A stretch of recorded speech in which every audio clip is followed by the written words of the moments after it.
Kurya biri mu bintu by'ingenzi mu buzima bw'umuntu kuko ari byo twafata nka moteri y'ubuzima bw'umuntu. Twese ikiremwamuntu iyo bigeze ku mafunguro burya ntihazagire ukubeshya. Buri wese aba afite ibyo akunda kurya kurusha ibindi cyangwa se ibimuryohera kurusha ibindi. Ariko ntibyagutungura kubona umuntu waba akunda ibyo wowe udakunda kurya. Ese wari wumva umuntu avuga ngo iyo ari ikintu runaka arwara ikirungurira cyangwa se akakubwira ko yumva mu nda hamuriye? Uno munsi Inzobere TV Show twabategura ibanga ryo gukira ikirungurira, ikigitera n'uko wakirwanya. Ikaze mu kiganiro kirambuye.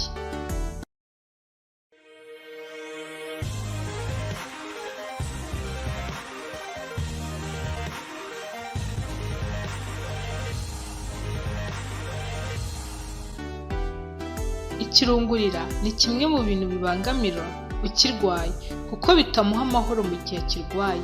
Nk'uko nari maze kubikubwira hejuru, tugiye kugaruka ku buryo bworoshye warwanyamo iki kibazo mu gihe waba ukigira, byaba buhoro cyangwa se biza rimwe na rimwe. Ubaye utarakora subscribe wayikora maze ukinjira mu muryango w'inzobere. Nk'uko tubikesha urubuga rwa www.consumoserum.com na www.healthline.com. Icyo tugiye guheraho mu bikiza ikirungurira ni amavuta ya olive. Ni amavuta agenda yinjira mu buzima bw'abantu batandukanye, cyane bivugwa ko arinda umuntu kurwara ikirungurira, ariko hari n'abatazi akamaro kayo. Amavuta ya olive ni amavuta afite akamaro kanini mu mubiri. Amavuta ya olive agira ibinure n'andi mavuta, ariko ibyo binure byo mu mavuta ya olive bigogorwa vuba ku buryo bidatinda mu gifu nk'uko bigenda ku yandi mavuta atandukanye. Nk'uko bisobanurwa ku rubuga rwa https://consumolisme.com, kunywa akayiko gato k'amavuta ya olive mbere yo kurya bifasha abantu bakunda kurwara ikirungurira kenshi. Ayo mavuta kandi afasha abantu bagira ikibazo cya acide nyinshi mu gifu. Amavuta ya olive afasha umwijima gukora akazi kawo neza uko bikwiriye, kuko ayo mavuta atagira ibinure bibi bya cholesterol bituma atongera ibyago byo kugira utuntu tumeze nk'utubuye twipfundika mu mwijima. Kuba amavuta ya olive yihutisha igogora ry'ibyo umuntu yariye bifasha n'amara gukora neza. Aya mavuta kandi afasha mu gukira indwara z'umutima kuko afasha mu kuzamura ingano y'ibinure bikenewe mu mubiri, akagabanya ibinure bibi bitera indwara zitandukanye harimo n'iz'umutima. Kubera ko amavuta ya olive afite umwihariko wo kuba akungahaye cyane kuri vitamine E, bituma afasha imitsi y'imijyana y'amaraso gukora neza. Ayo mavuta kandi afasha n'indi mitsi y'umubiri w'umuntu gukora neza, bikanamurinda indwara ya thrombose ituma amaraso yipfundika mu mitsi agasa n'akoze akabuye mu mitsi. Ubushakashatsi bwakozwe n'inzobere zitandukanye mu bijyanye na kanseri y'ibere butangazwa muri Journal of National Cancer Institute bwagaragaje ko kunywa akayiko gato ka garama 10 k'amavuta ya olive bigabanya 25% y'ibyago byo kurwara kanseri y'ibere.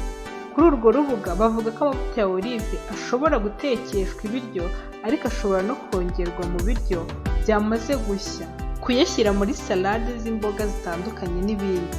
Ku rubuga www.healthline.com bavuga ko kurya amavuta ya olive byagabanya ibyago byo kurwara indwara ya diyabete y'ubwoko bwa 2, diabetes type 2.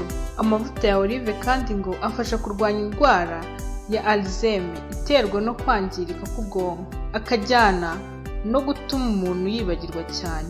Ayo mavuta kandi akumira ibibazo byo guturika imwe mu mitsi y'ubwonko, stroke, bitewe no kuba amaraso atagera ku bwonko uko bikwiriye, bitewe no kwipfundika kw'amaraso mu mitsi cyangwa se kuva gukabije kw'amaraso. Amavuta ya olive kandi arinda umubyibuho ukabije, obesity, kuko ntiyongera ibiro, ahubwo ngo kuyarya ku buryo bukwiriye bifasha mu kugabanya ibiro. Ayo mavuta kandi ngo ni anti-inflammatory, ni ukuvuga ko arinda umuntu kubyimba.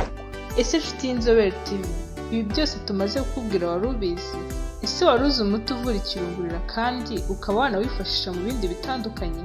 Ni iki se wifuza ko twazagukoreraho ubutaha?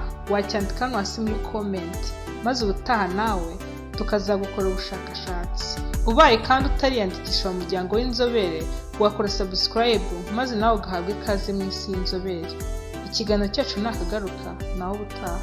Ciao. Kurikirana Inzobere TV show kuri YouTube channel ubashe kuzajya ukurikirana byinshi byiza tuzajya tukugezaho ku gihe. Mu ikoranabuhanga, Uburezi, ubuzima, amateka, ibigwi n'ibyegeranyo ku bantu mwakunze kandi mukunda muri benshi, ndetse n'imyidagaduro. kora subscribe bizajya bikugeraho ku gihe kandi vuba. Inzobere TV show, feel you life, hope and knowledge.